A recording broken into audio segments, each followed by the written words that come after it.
The bothy was constructed originally in the early 1700s. By then, shepherding had formalized into a career. The first habitual shepherd was a man called Jakobsen, from a lineage of migratory Scandinavians.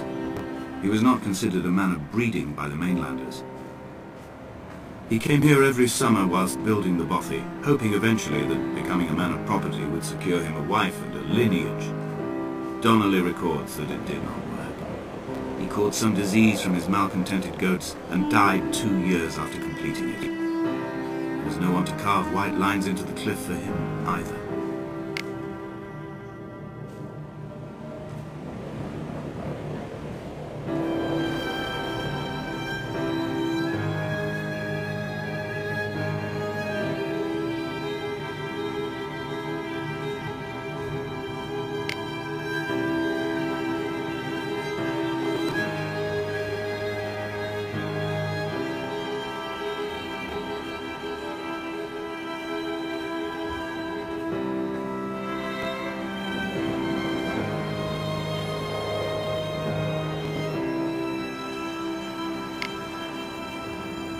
When the oil lamps ran out, I didn't pick up a torch, but used the moonlight to read by. When I've pulled the last shreds of sense from it, I will throw Donnelly's book from the cliffs, and perhaps myself with it. Maybe it will wash back up through the caves and erupt from the spring when the rain comes, making its return to the hermit's cave. Perhaps it will be back on the table when I wake. I think I may have thrown it into the sea several times before.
In a footnote, the editor comments that at this point Donnelly was going insane as syphilis tore through his system like a drunk driver.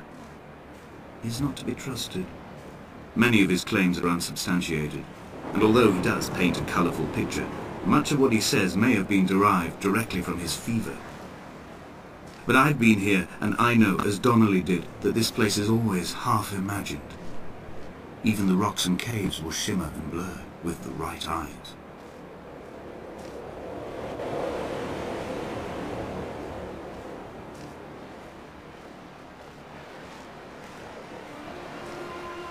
They found Jakobsen in early spring. The thaw had only just come. Even though he'd been dead nearly 7 months, his body had been frozen right down to the nerves and had not even begun to decompose. He'd struggled halfway down the cliff path, perhaps looking for some lost goat, or perhaps in a delirium, and expired, curled into a claw right under the winter moon. Even the animals shunned his corpse. The mainlanders thought to bring it home unlucky. Donnelly claims they dragged it to the caves to thaw out and rot, but he is proving an unreliable witness.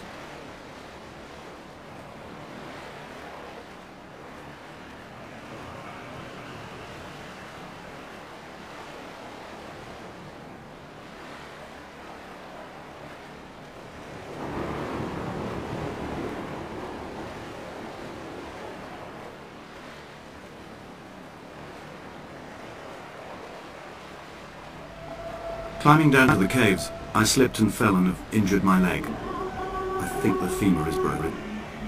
It is clearly infected. The skin has turned a bright, tight pink, and the pain is crashing in on waves, winter tides against my shoreline, drowning out the ache of my stones. I struggled back to the bothy to rest, but it has become clear that there is only one way this is likely to end. The medical supplies I looted from the trawler have suddenly found their purpose. They will keep me lucid for my final ascent.